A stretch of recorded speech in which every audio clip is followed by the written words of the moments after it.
The impacts of Helene are being felt across the country, including here in Toledo. Kind of makes you wonder what's going to happen now with that second hurricane.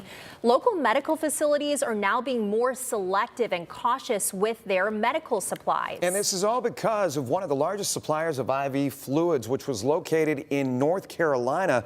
It got flooded by Helene. Silver Barker reached out to hospitals around our area and joins us now. Silver, what are some hospitals doing? Jeff and Melissa, health experts say they're now anticipating a widespread shortage in the number of IV fluids available, meaning they'll have to reevaluate how they go about administering them. Hospitals across the state are now concerned with their medical supply due to a halt in IV production. A heavily relied on healthcare facility in North Carolina was impacted by flooding from Hurricane Helene. In a statement sent to WTOL 11 from University of Toledo Health, they say they're taking several actions to conserve their supply of IV fluids and only use them when critically needed.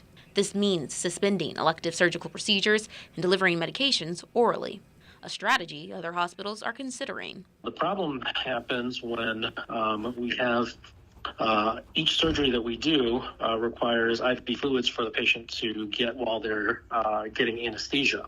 Toledo Clinic's chairman of surgery, Sarah Palacadetti, says they're now putting disaster protocols into place, evaluating how they're going to make best use with what they have. Looking at the rest of the week, we have some IV fluids in stock, but we're not going to be able to get very many for the upcoming weeks.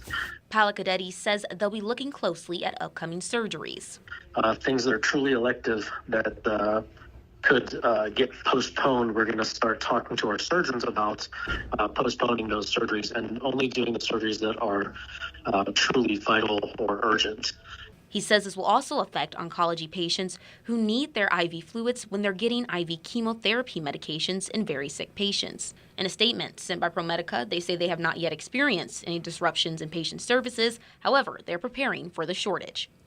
The Blanchard Valley Health System said things similar to ProMedica, in which they're monitoring, but as of now, they're not canceling elective surgeries. Now the Ohio Department of Health says they're working closely with hospitals and healthcare providers regarding the situation. We reached out to other hospitals and we'll be sure to share with you their plans when we hear back from them. Reporting, Silver Barker, WTOL 11.